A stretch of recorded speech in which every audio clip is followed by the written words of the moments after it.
তৰফৰ পৰা অসমবাসী তথা ভাৰতবাসীলৈ শাৰদীয় শুভেচ্ছা জ্ঞাপন কৰিছোঁ। এইবেলি বিজনীত আমি 131 সংখ্যক বিজনী শ্ৰী লক্ষী পূজাৰ মেলা অনুষ্ঠিত কৰিব ওলাইছোঁ।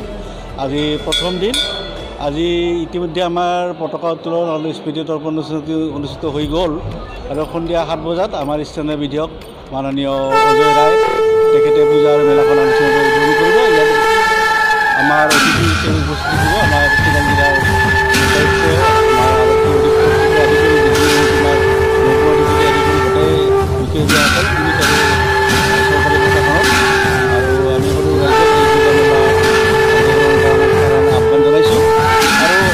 পূজা মেলাই এইটো নহয়, ইতিমধ্যে বিজেপিৰ এটা সুনাম কৰি আনিছে যে বিজেপি লক্ষী পূজা মেলাৰ জৰিয়তে ইয়াত যিটো শান্তি সম্প্ৰীতি যথেষ্ট বিদ্যমান। ইয়াতে জাতি জনগোষ্ঠী প্ৰত্যেক লোকসকলে ইয়াতে অংশগ্ৰহণ কৰে আৰু ভাৰতবৰ্ষৰ বিভিন্ন ঠাইৰ পৰা বিভিন্ন ধৰণৰ ব্যৱসায়িক প্ৰতিষ্ঠান আদি ইয়াত অংশগ্ৰহণ কৰে। লগতে অসমৰ যিবিলাক থলুৱা সংস্কৃতি আমাৰ পুতল নাচ তাল আদিকে কৰি যিটো আমাৰ থিয়েটাৰ দলসমূহ বিজনীত ৰজাদিনীয়া লক্ষী পূজাৰ আজিৰে পৰা আৰম্ভণি।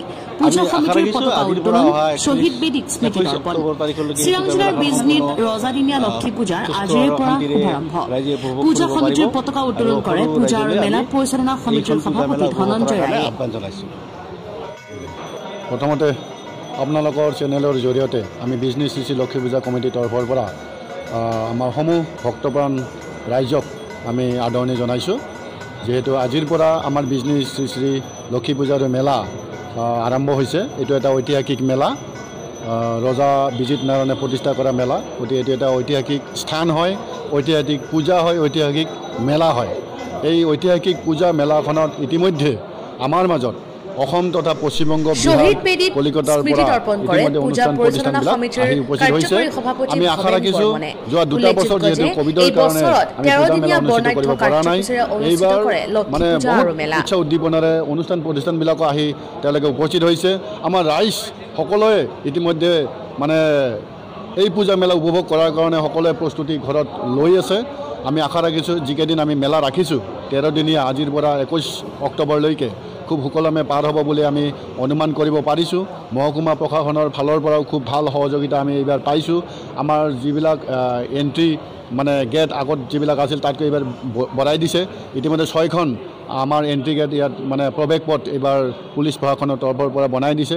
যিহেতু আগৰ দৰে মানে পৰিৱেশটো নাই, একচুৱেলি পৰিৱেশ হিচাপে যদি আমি চাবলৈ যাওঁ গেটৰ প্ৰয়োজন নহয়, তথাপিও মানে এইটো বিজনীৰ মেলাখন এটা ব্যতিক্ৰম মেলা হয়। এইকাৰণেই ব্যতিক্ৰম যে ইয়াত সুকলমে মেলাৰ ভিতৰত সোমাই পেলাই সুকলমে ওলাই গৈ ঘৰত উভতিব পাৰে আৰু ইয়াত পৰিয়ালৰ সৈতে উপভোগ কৰিব পাৰে। এইখন মেলাত এইটো এটা ব্যতিক্ৰমী মেলা, য'ত নেকি গেম্বলিং নাই, য'ত অন্যান্য মানে মাদক দ্ৰব্যৰ কোনো ইয়াত স্থান নাই। গতিকে খুব সুন্দৰ এটা পৰিৱেশ ইয়াত সৃষ্টি হয়। বিভিন্ন জাতি ধৰ্মাৱলম্বীৰ মানুহ আহি পেলাই ইয়াত ভৰি পৰে, এটা সমন্বয়ৰ থলী হিচাপে ইয়াত পৰিণত হয়। সেইকাৰণে কৈছোঁ যে বিজনীবাসীৰ কাৰণে এইটো এটা গৌৰৱৰ বিষয়, গৌৰৱৰ কথা। বিজনী এটা ঐতিহাসিক স্থান হয়, ঐতিহাসিক পূজা হয়।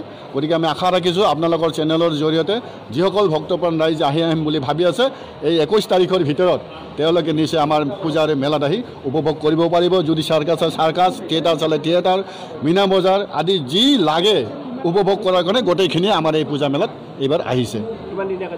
এইবাৰ আমি 13 দিনীয়া কাৰ্যসূচীৰে পূজাৰ মেলাটো আমি অনুষ্ঠিত কৰিবলৈ লৈছোঁ। হয়, ইয়াত যিহেতু লাখ লাখ ভক্তৰ সমাগম হয়, নিৰাপত্তাৰ কাৰণেই একচুৱেলি আমি গেটবিলাক বনাইছোঁ। একচুৱেলি পৰিৱেশ হিচাপে গেটৰ প্ৰয়োজন নাই, খোলা দিব লাগে।